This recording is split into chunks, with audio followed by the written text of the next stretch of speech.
Araw na naman nang walang pasok. Kaya bigla na naman akong nabagot. At umandar na naman tong pagiging kalikotero ko. Kaya wala nang intro-intro pa. Kalas agad. Siya nga pala mga boss. Papakilala ko sa inyo ang aking assistant. Siya nga pala si Loyloy.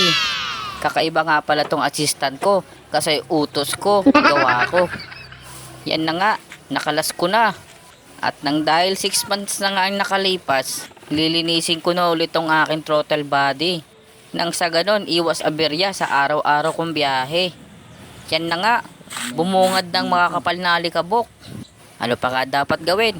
Eh di kalasin na yan. At yan, nakalas ko na nga sila. Siya nga pala sa mga magtatangkang mag-DIY. DIY pala. Make sure na malinis ang throttle body at manifold. At wala na kayo ibang gagawin dyan, kundi buhusan lang ng panlinis. Katulad ng gasolina. Mas maganda kung meron kayong CVT cleaner para spray-spray na lang. Hindi katulad nyan, ginagamitan ko pa ng brush. Siya nga pala, may mga 3 butas yan. Kaya ginamitan ko na lang cotton buds.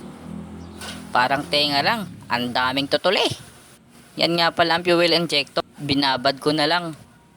Kasi wala akong aparato. So paano? Assembling ko na to. Siyempre, kung paano natin kinalas yan, ganun din dapat ang pagkakakabit niya. Isa sa dapat hindi kalimutan, yung rubber seal na yan.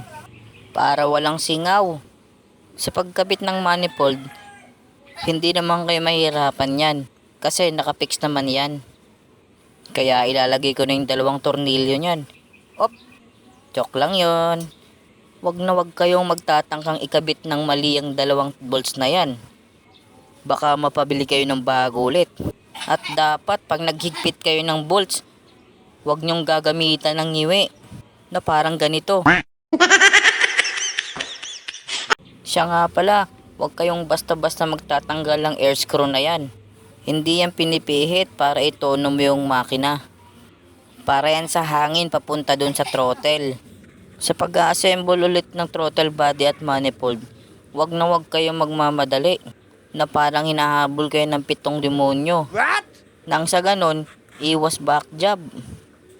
At tulad nga ng sinabi ko kanina, pag pinipihit nyo na ang bolts, wag na wag kayong ngingiwi nang di maputol yung mga bolts nyo. Para sa ganon, sa susunod na linis nyo ng throttle body, hindi na kayo mahihirapan magtanggal ng mga bolts. Wow! So paano? Double check na natin tong ginawa natin. Okay na. Ito na yung moment of truth. Okay na. Ayos. At nang dahil nagkalikot na rin naman tayo, wala nang intro-intro pa. Damay-damay na to. Buksan na natin tong CVT. Siyempre, alalay lang sa pagkakalas at baka malostred tong silinyador. Diyan, natanggal ko na nga siya. Basic lang. Sabay tabi ng fan belt. At syempre, bago ang magaganap na linisan, i-check ko muna itong pulley set ko kung maluwag na ba ang bushing at ang oil seal kung may moist o may tagas na ba. Susunod ko na naman tatanggalin itong clutch lining. Ginamitan ko na nga pala siya ng power tools. Sobrang tigas kasi pag yung manong-manong tools ang gagamitin ko. Sa paglilinis ko ng clutch lining, baklas lahat yan hanggang sa kaloob-looban ng torque drive. Para sure na wala talagang matitira mga dumi. At nang ma-check ko na nga kung may dapat bang palitan. So far wala naman.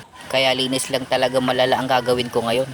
Makalipas ang ilang minuto, tapos ko na ring linisin. Kaya CVT check.